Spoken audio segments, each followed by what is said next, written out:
Prabhavati from Ramana's Garden is here this morning, and she'll be speaking to us about Ramana's Garden. So we'll start with the video.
Shri Mata Amritanandamayi Devi, affectionately known as Amma, dedicates literally every day of her life to consoling suffering people all over the world.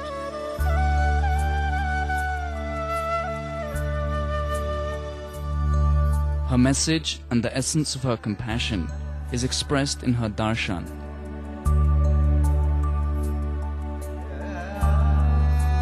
In the past 36 years, she has embraced over 26 million people.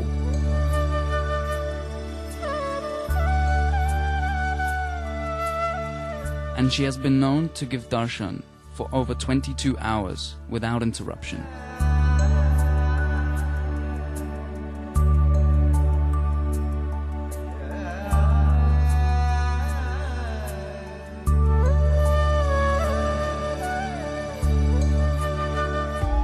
Amma's boundless compassion has taken the form of a growing international charitable mission known as the MA Charitable Trust. The trust has been awarded a consultative status from the United Nations for its efforts to serve the poor and suffering, regardless of their ethnicity, social status, or religion.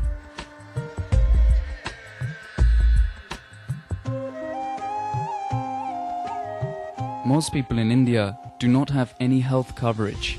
In 1998, Amma started the highly specialized AIIMS hospital in Cochin in order to provide state-of-the-art medical care for everybody.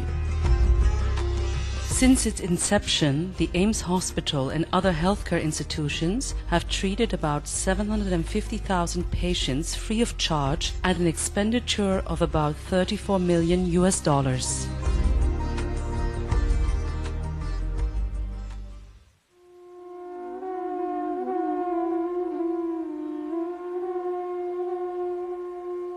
After the tsunami struck, Amma's Amritapuri ashram became the center of the relief operations. Despite the fact that the ashram itself was badly damaged by the floodwaters, hundreds of volunteers provided free, immediate and temporary relief. It's very striking because I've been involved with the United Nations, with non-governmental organizations, and first it's very difficult to get good delivery. Quality delivery of services to those in need, to those in distress, to those who support, to whom we're giving support, and to do it in a timely way is exceedingly difficult, especially in the middle of a massive disaster, massive emergency like the tsunami.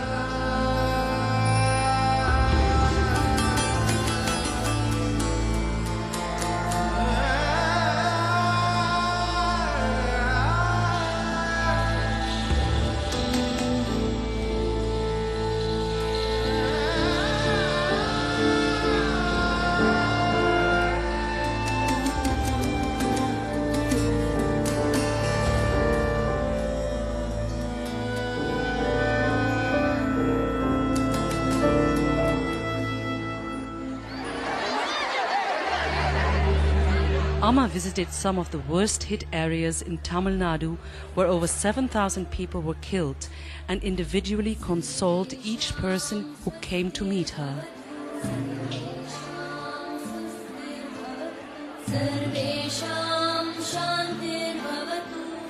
The MA Mart distributed over 185 tons of rice and other provisions over the next few months. In reality, the actual worth of relief provided is much greater than its face value, since most of the labor and services are provided free of charge by thousands of volunteers from all over the world.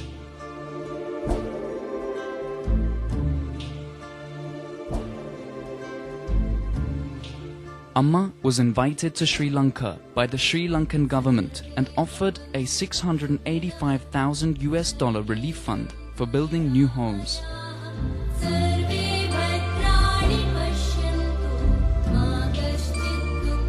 Amma thanked the President of the country of Sri Lanka for giving her an opportunity to serve the people of Sri Lanka. She personally handed over keys of the tsunami houses to some of the beneficiaries.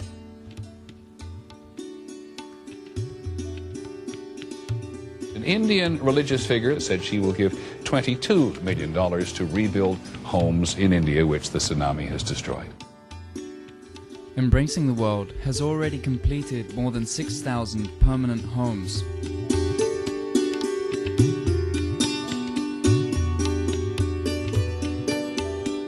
In the worst affected area of Tamil Nadu, thousands of people died and many more were rendered homeless. The Marth has completely reconstructed 10 villages in the Nagapattinam district alone.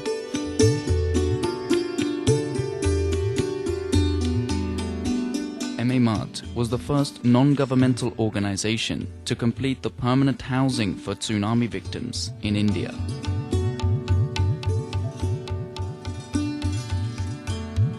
When 500 homes were completed in Kerala, the President, Dr. APJ Abdul Kalam, came personally to inaugurate them. In Kerala, many of the houses were constructed along the backwaters or on the islands, which were inaccessible to supply trucks.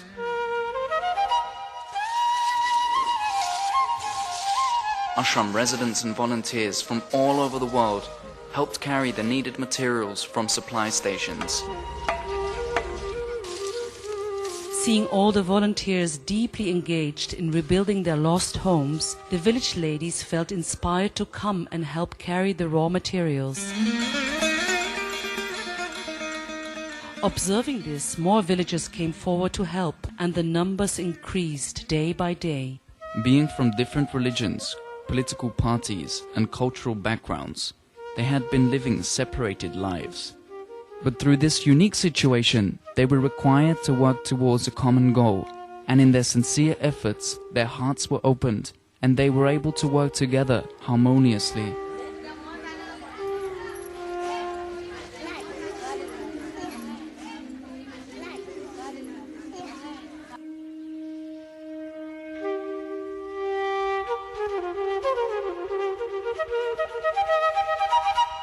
At the end of 2006, after 2 years of relief effort, the amount of aid pledged had doubled, reaching $46 million.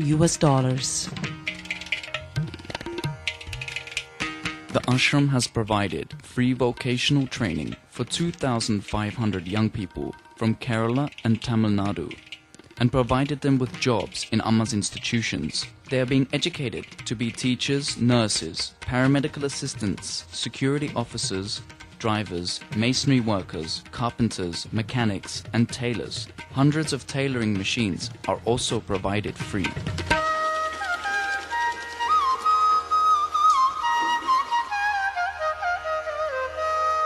Amma held educational camps in her Amritapuri ashram, where over 10,000 children participated. Amma's vision for rehabilitation is not simply limited to providing food, clothes, and shelter, but aims to provide for every aspect of well-being, material, emotional, and spiritual, giving them a strong foundation for the future.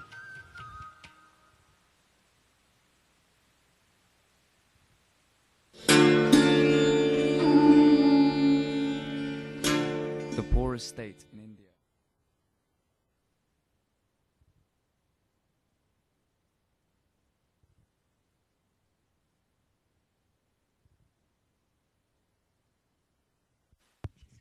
We'll just wait just a minute as we save this. Prabhavati is here this morning, and she'll be speaking to us.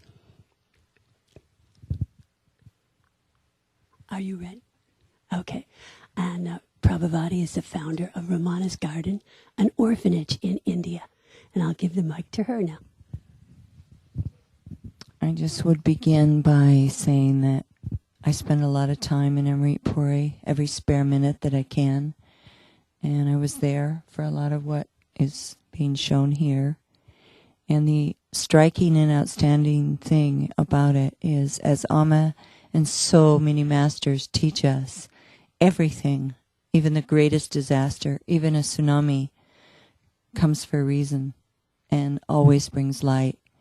And I saw the huts and the shacks and the difficulties that these people lived in before tsunami, and I see them now in the wonderful, they're just unimaginably fantastic little villages that she's built, and the harmony and the love and the bridge she's made between the social, economic, and castes.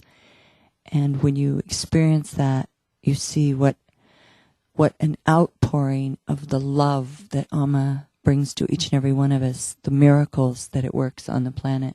It's unimaginable.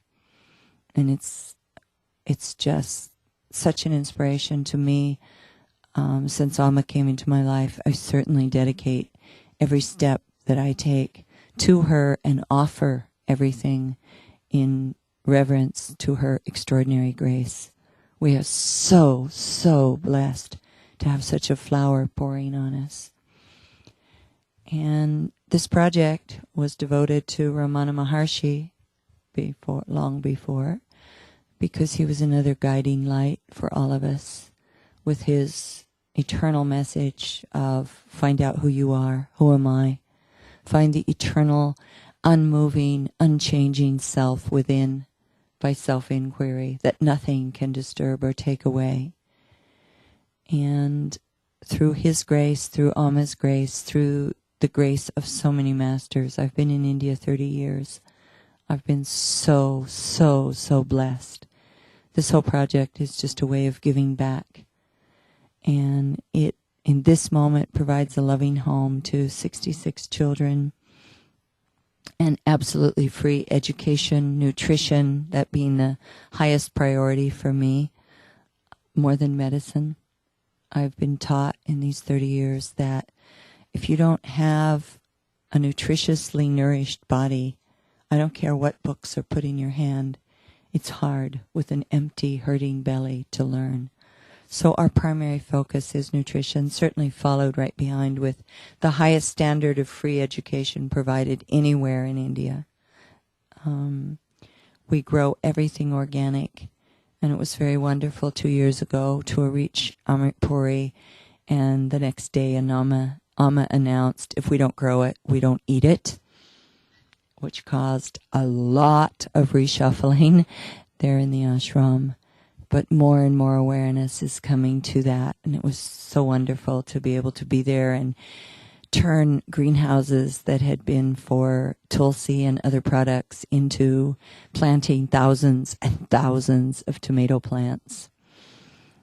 And it just feels like that should be the motto for all of us. If you don't grow it, don't eat it. The more of us who do that, the more of us who have tiny kitchen gardens, no matter how small. And we've been able to revolutionize the whole hills of Garhwal where I work, where most families don't own anything. They live in a stone and mud house with a mud and cow dung floor, without electricity, without running water, and the majority of them have no land or a tiny bit of land where, until Ramana began her work, they only grew rice seasonally. And just implementing the fact that we all use water and we all waste water, even if it's water that you carried 6 to 10 kilometers on your head in a jug. You will wash utensils. Some water will fall to the earth, and making sure that at every home in 68 villages, wherever that water falls, there's some seeds to catch it. And if there's no land, no problem. We plant pumpkins and they grow to the roof.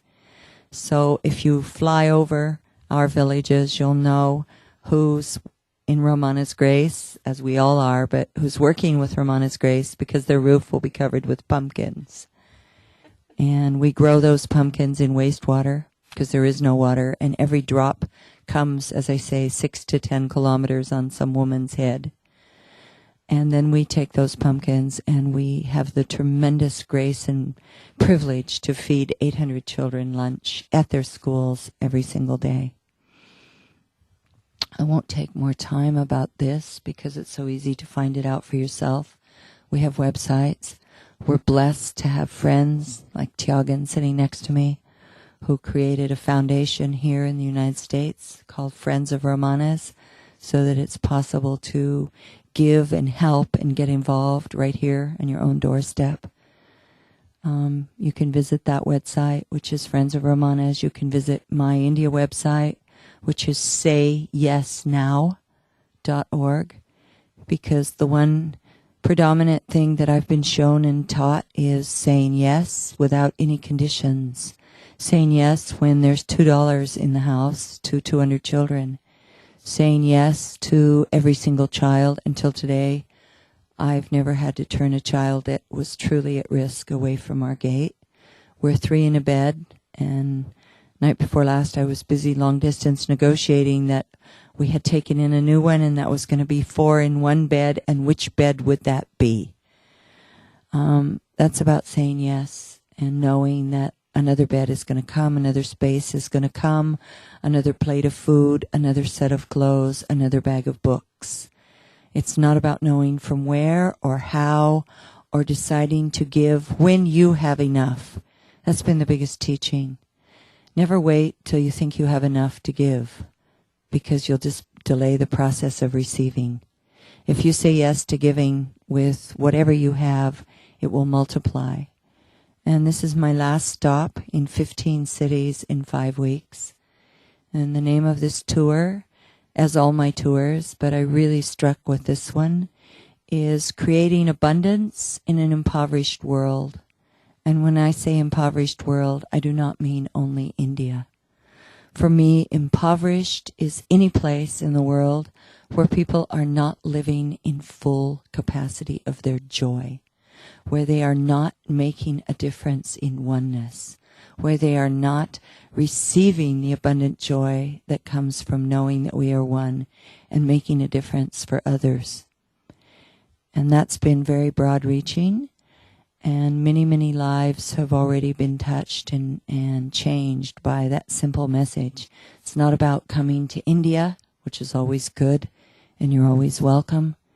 It's about making a commitment here and now, whether it's here in this room or in a squatter's loft in Berlin where 400 gathered when my conference failed because it was on the World Cup night and Germany was playing, and 8 people showed up.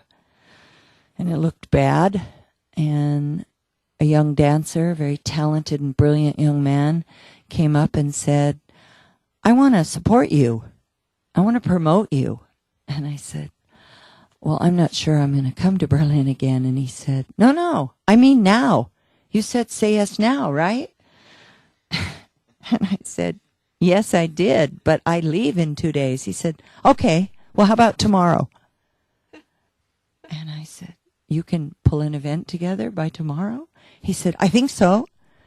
And he managed to get 400 people on the roof of a squatter's loft with abundant food, dance, art, video art, all technology, and 5 hours of some of the most heartfelt sharing, giving, performing that I've ever been privileged to attend. That's really saying yes now. And he touched us all. In the end, I made him come up with me to honor him, and he said, I was standing in front of a shoe store trying to decide which pair of shoes to buy, and I couldn't decide, and I was in a dilemma. And then I just decided to go to this conference, and I don't need shoes. I have a closet full. I need to help put shoes on everybody. And it was just so beautiful. And that's it. It's just understanding that we can make a difference with such a small gesture. And if each and every one of us makes a commitment that you will not go in your bed until you've made a difference for at least one other human being. And that can start with as simple a thing as smiling. I mean, just every time I tour, I'm reminded how many millions we cross every day. And we don't look in their eyes, and we don't smile, and if we accidentally touch them, we say, sorry. Sorry? No. Hello? How nice that I've just touched you. A smile. Even that is a starting point, and from there it can go into so much more. But if you just make that commitment, you start a circle of abundance. Because you don't know. I mean, there are 1,000 stories out there of people who were on the brink of taking their own lives. They were on the brink of giving up, of caving in. And someone helped them. I mean, we have such a beautiful example of it and I was in London. Existence has a way of putting me places where there are terrorist attacks. I was just in Pune, 5 minutes from the bakery. And I happened to be in London for all those blasts. Not sure what they're saying. Help, I think. Help understand. I mean, my own children, when I came home, said, Mom, what do we do? Because there's a German bakery just 100 meters from our project. And they said, does that mean we can't walk by the bakery to get to school? And how do we know that they're not going to blow up the bakery? And how do we know who the terrorists are? Because we know for a fact the terrorists spent quite a bit of time in that bakery with the people they just blew up. And I said to the children, okay, this is going to be the game plan. You have to assume that every single stranger that you meet is a terrorist. And you have to assume that he does have a bag that has a bomb in it. And you have to understand that it's your chance to defuse that bomb. Because I can't help but ask, having been in the bakery 5 minutes before it blew up and spending 5 hours trying to put the pieces together after it blew up, asking myself and asking every person I've spoken to on this tour, what if those two terrorists had been greeted only with love, with smiles?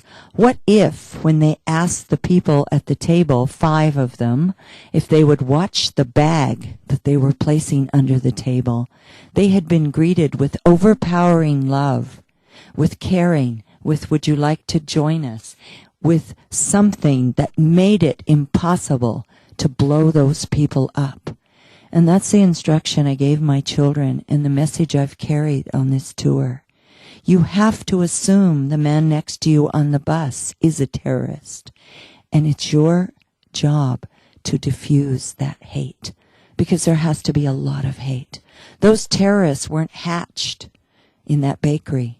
And they're not hatched in London. They walked, they sat in buses, they went in places, they ordered food, they encountered others hundreds, thousands of times before they planted that bomb. And if every one of those others had met them with love, they might have made it impossible to plant that bomb. And we saw this so beautifully played out in London. A week after the big bombs, a suicide bomber boarded a train in rush hour where he was body to body. I don't know if you've traveled lately in London. It's pretty strong. We're talking body squeezed to body. And his bombs didn't go off. He pulled the tab. He had 4 tabs. He had 4 chances. And he pulled the tab and it failed. All it did was make a pop that nobody paid much attention to, but it knocked him down, and some wires were sticking out smoking. And the man next to him knelt down and said, "Are you all right, mate? Can I give you a hand?" And helped him up. And the terrorist threw his 4 other options out of the train and jumped out without the pack. He didn't try again. He had everything in there because they got the pack. He could have tried again. But something diffused those bombs. And I believe it was the man who extended his hand and said, "Are you all right, mate? Can I give you a hand?" Not, "Why are there wires sticking out of your smoking backpack?" It was that love, it was that caring that turned that man around and saved that train. And that's the message I gave to my kids. Yes, go to the bakery. Don't avoid it. Yes, talk to strangers by all means. But diffuse the hidden bombs, because the real bomb is not what's in their backpack. It's what's in their heart, and it's hate. And a lot of hate has to be there. The last bombing in Delhi took place at the ice cream stand at the kids' park. And the man who blew up 70 children ate an ice cream cone watching them before he threw the bomb in the trash bin. That's a hate that very few of us can understand. And I don't believe that our governments and our policies are going to succeed in diffusing that hate. Each and every one of us has to take that on, and take it on today, and make sure that no stranger passes you without receiving love that will diffuse the bomb of hate. I close with thank you. I just want to mention a labor of love that is happening to spread that awareness even further and deeper, and that will happen tonight. 2 of our strongest supporters here in the DC area that have been on board since day one. How many years are we on board? 5 years. Kathy Carroll and an extraordinary woman named Joan Cushings have put together a musical about Ramana's Garden, a musical about the children and their lives. I saw a reading of it 3 years ago, and it was already exciting, thrilling, and inspiring. Now it's made it to the stage. And I strongly ask each one of you, if you can't be there, please take one of these that'll be here and tell 10 people. We want to fill that theater. We're going to video it tonight. That will go back to my kids. You have no idea what that means. For my children, they know that tonight they're on stage in Washington, D.C. That's big. That's about as big as it gets. And I want, when we pan that audience, that they see it full, that they see that hundreds of people came to see their lives on stage in Washington, D.C. Because when you're a kid in school in India, you don't know too much about America. My kids do. But in general, the one thing they know is that the president is black. That's really exciting. And that he lives in Washington, D.C., and that they have a foundation in Washington, D.C. And now added to that little stream is going to be, and we were on stage in Washington, D.C. That's big. Please help me make that as big as it can get, so that when I carry that video back, their little hearts are going to explode in the abundant joy that knowing that can bring. I'll leave cards upstairs as well. I'm not going to take time, because anything I could say you'll find on the website. We've been privileged to have good filmmakers come over there and document it. Charlie Annenberg selected Ramana's Garden as the institution making the biggest difference in India. Ambassador for Children decided that I should be the unlikely Ambassador for Children of 2009. It helps. Every little bit helps. And if you tell 10 people about Ramana's, about tonight, and you make a difference for one person before you sleep, we're going to feel that in India, I promise. Thank you. Thank you so much. We're real. Thank you so much. That was so wonderful. Truly. Do you want to turn on the light? So thank you again. And we'll let other people know about the musical event tonight. So right now we'll practice. We'll go in within, meditate.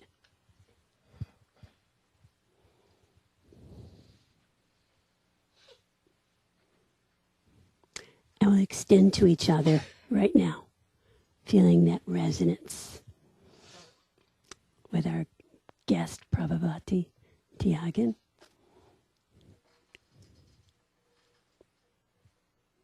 And we'll extend to the people on the internet as they extend here, feeling that resonance with them this morning, that connection.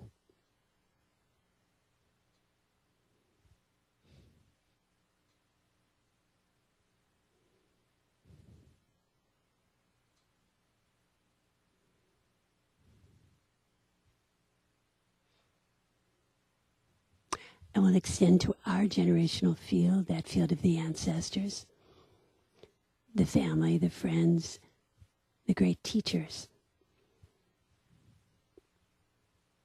the great yogis we've met in our lives.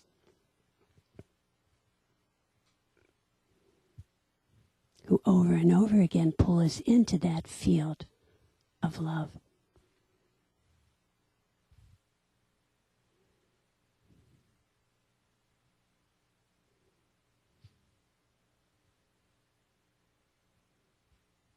And we extend to all those that we've mentored and feeling that resonance with them. Feeling that connection.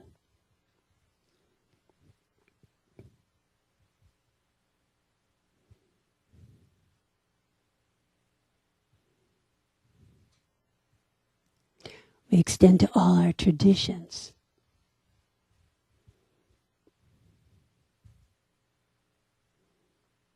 In oneness.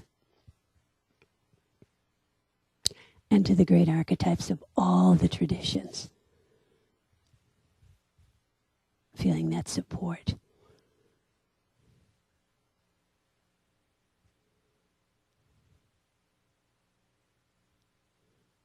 So we do this practice for our own selves, for all sentient beings.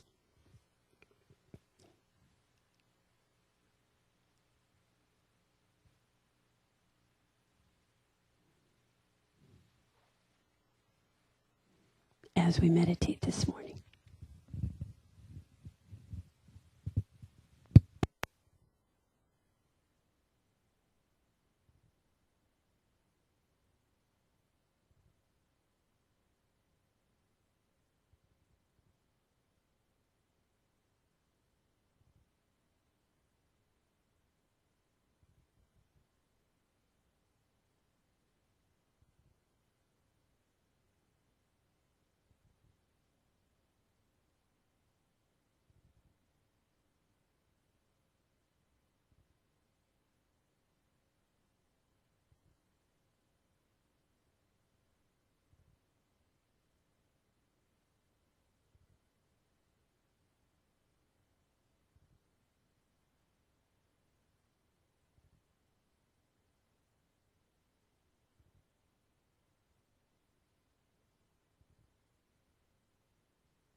ಹರಿಯುವ ನದಿಯ ಕಲರವದಲ್ಲಿ ಹೇಳುತ್ತಲಿರುವುದು ಶಿವನಾಮ. ಹರಿಯುವ ನದಿಯ ಕಲರವದಲ್ಲಿ ಹೇಳುತ್ತಲಿರುವುದು ಶಿವನಾಮ. ಹರಿಯುವ ನದಿಯ ಕಲರವದಲ್ಲಿ ಹೇಳುತ್ತಲಿರುವುದು ಶಿವನಾಮ. ಹರಿಯುವ ನದಿಯ ಕಲರವದಲ್ಲಿ ಹೇಳುತ್ತಲಿರುವುದು ಶಿವನಾಮ. ರಾಘವ ರಾಮನ ಹೃದಯದಲ್ಲಿಳಿದ ಆಗಿಗುರುಳ್ಯಮೆ ಹರನಾಮ. ರಾಘವ ರಾಮನ ಹೃದಯದಲ್ಲಿಳಿದ ಆಗಿಗುರುಳ್ಯಮೆ ಹರನಾಮ. ರಾಘವ ರಾಮನ ಹೃದಯದಲ್ಲಿಳಿದ ಆಗಿಗುರುಳ್ಯಮೆ ಹರನಾಮ. ರಾಘವ ರಾಮನ ಹೃದಯದಲ್ಲಿಳಿದ ಆಗಿಗುರುಳ್ಯಮೆ ಹರನಾಮ. ಹರಿಯುವ ನದಿಯ ಕಲರವದಲ್ಲಿ ಹೇಳುತ್ತಲಿರುವುದು ಶಿವನಾಮ. ಹರಿಯುವ ನದಿಯ ಕಲರವದಲ್ಲಿ ಹೇಳುತ್ತಲಿರುವುದು ಶಿವನಾಮ. ಹರಿಯುವ ನದಿಯ ಕಲರವದಲ್ಲಿ ಹೇಳುತ್ತಲಿರುವುದು ಶಿವನಾಮ. ಹರಿಯುವ ನದಿಯ ಕಲರವದಲ್ಲಿ ಹೇಳುತ್ತಲಿರುವುದು ಶಿವನಾಮ. ಕಣ ಕಣದಲ್ಲೂ ಆ ಶಿವನೇ ರವಿಸಿಂಹನಯ್ಯ ಜಗದೊಳಗೆ. ಕಣ ಕಣದಲ್ಲೂ ಆ ಶಿವನೇ ರವಿಸಿಂಹನಯ್ಯ ಜಗದೊಳಗೆ. ಕಣ ಕಣದಲ್ಲೂ ಆ ಶಿವನೇ ರವಿಸಿಂಹನಯ್ಯ ಜಗದೊಳಗೆ. ಕಣ ಕಣದಲ್ಲೂ ಆ ಶಿವನೇ ರವಿಸಿಂಹನಯ್ಯ ಜಗದೊಳಗೆ. ಶಿವ ಶಿವ ಪದಿಸಲು ಹೋವನುವೆ ಕಾಣುವೆ ಶಿವನನು ಎಲ್ಲೆಡೆಗೆ. ಶಿವ ಶಿವ ಪದಿಸಲು ಹೋವನುವೆ ಕಾಣುವೆ ಶಿವನನು ಎಲ್ಲೆಡೆಗೆ. ಶಿವ ಶಿವ ಪದಿಸಲು ಹೋವನುವೆ ಕಾಣುವೆ ಶಿವನನು ಎಲ್ಲೆಡೆಗೆ. ಶಿವ ಶಿವ ಪದಿಸಲು ಹೋವನುವೆ ಕಾಣುವೆ ಶಿವನನು ಎಲ್ಲೆಡೆಗೆ. ಶಿವ ಹರೋ ನಮಃ ಶಿವಾಯ. ಹರೋ ಶಿವ ಹರೋ ನಮಃ ಶಿವಾಯ. ಹರೋ ಶಿವ ಹರೋ ನಮಃ ಶಿವಾಯ.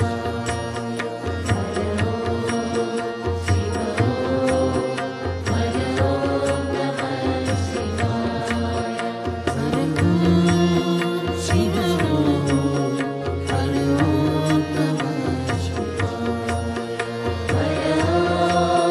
ಶಿವ ಹರೋ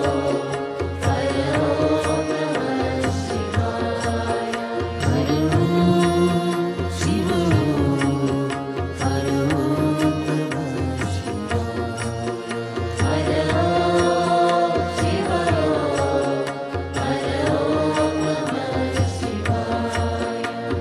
ನಾನು ನನ್ನದು ಏನಯ್ಯ ಶಿವದಾನಲ್ಲವು ತಿಳಿಯಯ್ಯ. ನಾನು ನನ್ನದು ಏನಯ್ಯ ಶಿವದಾನೆಲ್ಲವು ತಿಳಿಯಯ್ಯ.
So as we've been cultivating awareness for some time, we'll do that practice of intercession where we focus on family and friends who might be having some difficulty.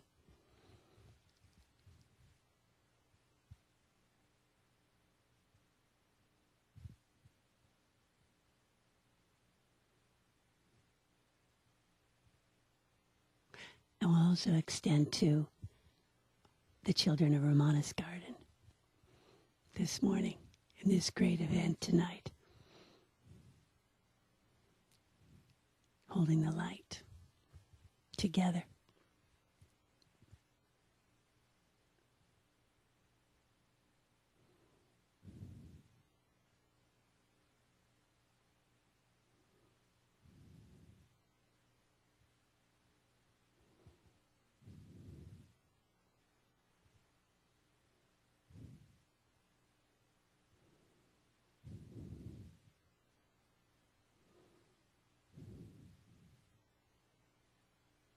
And it seems as that we're at the epicenter of an earthquake this morning in Rockville.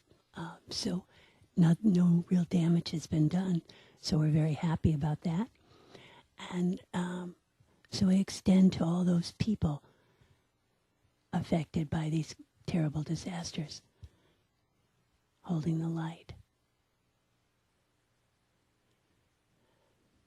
And the people of the Gulf region, hoping that this is solved today.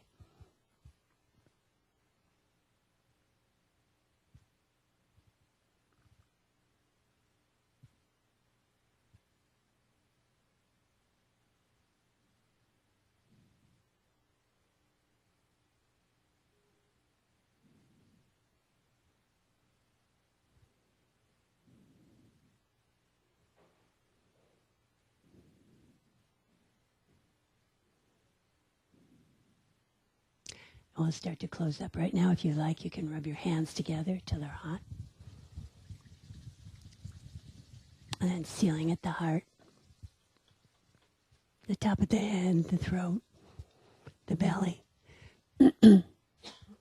So thank you all for joining us this morning. And please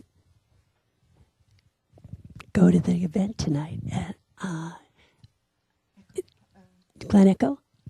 In Glen Echo tonight.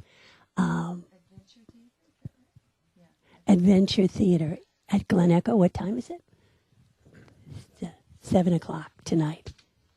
So again, thank you all for joining us. And if you can support Ramana's Garden, you could send, what's the website, Tiago?